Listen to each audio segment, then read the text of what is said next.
বিশ্বের দ্বিতীয় দীর্ঘতম নদী অ্যামাজন। দৈর্ঘ্যের দিক থেকে যার তুলনা চলতে পারে একমাত্র নীল নদীর সঙ্গে। দক্ষিণ আমেরিকার ব্রাজিল, পেরু, কলম্বিয়ার উপর দিয়ে বয়ে গেছে অ্যামাজন। প্রায় 3 কোটি মানুষের বসবাস তীরবর্তী অঞ্চলে, অসংখ্য জাতির বাস, জীববৈচিত্র্য অত্যন্ত সমৃদ্ধ এই দীর্ঘ অঞ্চল, অথচ এর উপর আজ পর্যন্ত নির্মিত হয়নি কোনো সেতু। আশ্চর্যের হলেও সত্যি, 6400 কিলোমিটার দীর্ঘ নদীর বুকে খোঁজ মিলবে না কোনো সেতুর। কিন্তু কি এর কারণ? শুধুই কি পৃথিবীর বৃহত্তম বৃষ্টিছায়া অরণ্যের প্রাকৃতিক বৈচিত্র্য, নাকি জড়িয়ে আছে অন্য কোনো বিষয়? তার উত্তর পেতে হলে আমাদের তাকাতে হবে অ্যামাজন নদীর ভৌগোলিক অবস্থানের দিকে। এক্ষেত্রে সবচেয়ে বড় বাধা অ্যামাজনের জল প্রবাহ। এখানে মূলত জুন থেকে নভেম্বর মাসে বিরাজ করে বর্ষা ঋতু। বৃষ্টির জলে বন্যার মুখোমুখি হয় পার্শ্ববর্তী অঞ্চলগুলি। দৈর্ঘ্যে বিরাট আকৃতির হলেও অ্যামাজন নদীর একটি বড় অংশ মূলত অরণ্যের মধ্যে।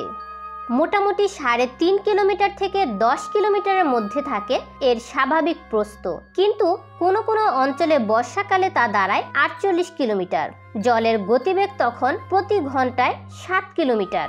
এই পরিস্থিতিতে সেতু তৈরির কোনো পরিকল্পনা গ্রহণ করাই প্রায় অসম্ভব। তবে সব জায়গার অবস্থা তো একরকম নয়। যেখানে বন্যার ভ্রুকুটি নেই, সেখানে তো অনায়াসে সেতু তৈরি করা যেতে পারত। সেখানেও বাধা হয়ে দাঁড়িয়েছে স্বয়ং অ্যামাজন, কারণ এর দুপারের মাটি অত্যন্ত নরম, যেখানে কোনোভাবেই সেতুর বুনিয়াদি পরিকাঠামো নির্মাণ করা সম্ভব নয়। কাঠের সেতু নির্মাণের পরিকল্পনা যে হয়নি তা নয়, তবে সেখানেও সমস্যা অ্যামাজনের খামখেয়ালি আচরণ। নদীর জলস্তরের হ্রাস বৃদ্ধি এতটাই অনিয়ন্ত্রিত যে এই পরিকল্পনা বাতিল খাতায় ফেলতে হয়েছে। সুইস ফেডারেল ইনস্টিটিউট অফ টেকনোলজির ইঞ্জিনিয়ার ওয়াল্টার কৌফম্যান নির্দেশ করেছেন আরেকটি গুরুত্বপূর্ণ সমস্যার দিক শুধু দৈর্ঘ্য নয়, অ্যামাজনের মূল গুরুত্ব তার প্রাকৃতিক বৈচিত্র্যের জন্য, যাকে বলা হয় পৃথিবীর ফুসফুস। কয়েক লক্ষ প্রাণী ও গাছপালার সুখ শান্তির ঠিকানা এখানে, যা ইতিমধ্যে বিপদগ্রস্ত হয়ে পড়েছে মানুষের লোভ ও উচ্চাকাঙ্ক্ষার জন্য। অরণ্য ধ্বংস করে চলছে নগরায়ন। মাটির নিচের খনিজ পদার্থ উত্তোলনের জন্য উদ্বাস্তু হতে হয়েছে বহু মানুষ ও প্রাণীদের।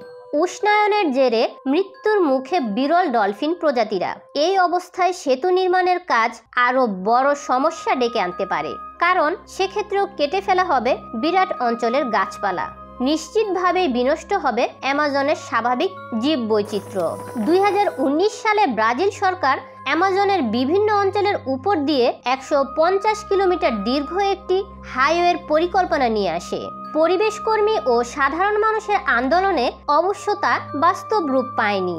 অবশ্য আরেকটা কারণ এটা হতে পারে যে অ্যামাজনের উপর সেতু নির্মাণ আদৌ লাভজনক নয়। এর একটি বড় অংশ অরণ্য আচ্ছাদিত। জনবসতির মধ্যে থাকা অঞ্চলে মূল পরিবহনের কাজ করে নৌকা বা ছোট জাহাজ। এভাবেই চলে এসেছে দিনের পর দিন। মানুষ অভ্যস্ত হয়ে গেছে তার সঙ্গে, ফলে নতুন কোনো পরিকল্পনা আর গ্রহণ করা হয়নি। একমাত্র অ্যামাজনের উপনদী নেগ্রো নদীর উপরেই রয়েছে একটি সেতু। 2011 সালে নির্মিত সেতুটির নাম পন্টে নিও নেগ্রো। মূলত ব্রাজিলের ইরান্ডুবা ও মানাউস শহর দুটিকে সংযুক্ত করার কাজ এই সেতুটির। এছাড়া অ্যামাজনের উপরে আর কোনো সেতুর অস্তিত্ব নেই। ভবিষ্যতে কি হবে বলা যায় না, তবে বৃহত্তর পরিকল্পনা যে পৃথিবীর প্রাকৃতিক ভারসাম্যকে আরেকবার রক্তচক্ষু দেখাবে তা নিঃসন্দেহে বলা যায়।